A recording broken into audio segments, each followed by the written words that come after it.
জুবিন গাৰ্গবিহীন আজি প্ৰথমটো পুৱা আমি বৰ্তমান উপস্থিত আছোঁ ছিংগাপুৰত। এই ছিংগাপুৰৰ পৰা আচলতে সেই অপ্ৰত্যাশিত খবৰটো যোৱাকালি আহিছিল। তাৰ পাছতে আমি DY365ৰ দল ঢপলিয়াই আহিছিলোঁ জুবিন গাৰ্গক শেষবাৰৰ বাবে এবাৰ চাবৰ বাবে, জুবিন গাৰ্গৰ শেষৰ খবৰখিনি এবাৰ পাবৰ বাবে। এই মুহূৰ্তত নৰ্থ ইষ্ট ফেষ্টিভেলৰ মূল উদ্যোক্তা আমাৰ সৈতে শ্যামকানু মহন্ত উপস্থিত আছে। কানুদা, আচলতে যোৱাকালি সমগ্ৰ ঘটনাটোৰ বিষয়ে আপোনাৰ পৰা জানিব বিচাৰিম, লগতে আজি কি আপডেট সেইখিনি আপোনাৰ পৰা সবিশেষ প্ৰথমতে জানিব বিচাৰিম। কালি ৰাতি গোটেই 4-5টালৈকে আমি হাই কমিশ্যনৰ লাগি আছোঁ। অসম চৰকাৰে মুখ্যমন্ত্ৰী নিজেও কথা পাতি আছে। এতিয়া আমি মৰ্গত আছোঁ, এইটোৱে মৰ্গটো আছে আৰু এতিয়া আমাক দেখুৱাবলৈ মাতিছে আৰু প্ৰচিডিঅ'ৰবোৰ কমপ্লিট হৈছে। আৰু আজি ৰাতি 6:30 বজাত এয়াৰ ইণ্ডিয়া ফ্লাইটে নিয়াৰ কাৰণে বডিটো নিয়াৰ কাৰণে ব্যৱস্থা কৰা হৈছে। আমি বৰ অৰ্গেনাইজ কৰি আছোঁ আৰু মূলতঃ হাই কমিশ্যনৰ মানুহ আছে, জুবিন সিদ্ধাৰ্থ আছে, সন্দীপন তেখেতৰ ভায়েক আছে, শেখৰ আছে।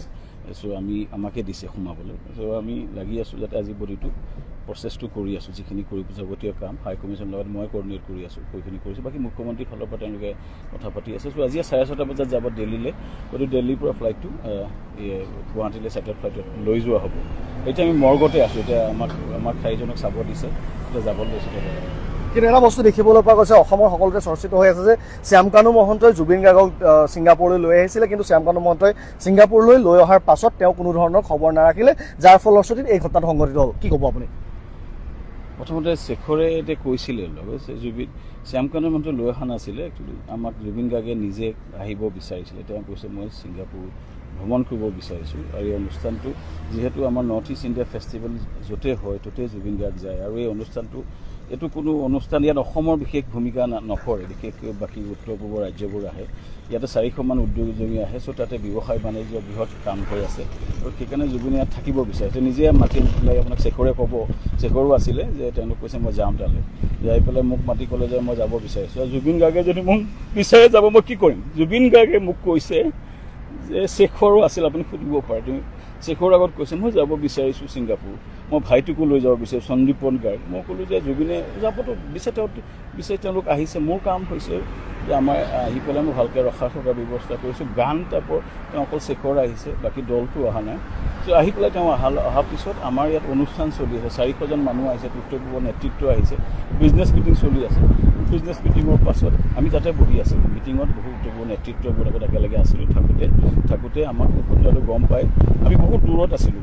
এইখন জুবিনে নিজে ঠিক কৰিছিলে, অসম এছ'চিয়েশ্যনৰ লগত কথা পাতি তেওঁলোকে আগতে মই নাজানিছোঁ, আমি হোটেলত ৰাখিছোঁ, আমাৰ 400 মানুহ আমি ৰাখিছোঁ। জুবিনক মই খবৰ কৰি আছোঁ, ৰাতি আমি লগ পাওঁ, একেলগে ভাত সাজ খাওঁ। কিন্তু গোটেই দিনটো মিটিং হৈ অসম সমাজে তেওঁলোকক মাতোতে তেওঁলোকে অসম সমাজে এটা য়টত লৈ গৈছিলে আৰু তেওঁলোকে ভাল ভাবিয়ে নিছিলে। জুবিনে আগতে কথা পাতি অসম সমাজৰ লগত লৈ গৈছিলে। তাত মই বা মোৰ টীমৰ বৃহৎ দল আছে, কোনো নাছিলে। মই এতিয়া মৰ্গত মাতিছে, মই আকৌ আহিম, মৰ্গত খাবলৈ মাতিছে।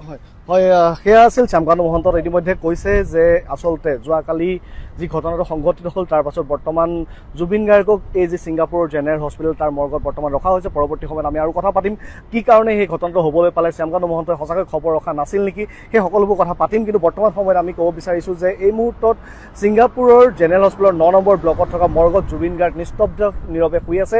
সন্ধিয়াৰ ভাগত ইয়াৰ পৰা উৰা মাৰিব অসমৰ অভিমুখে।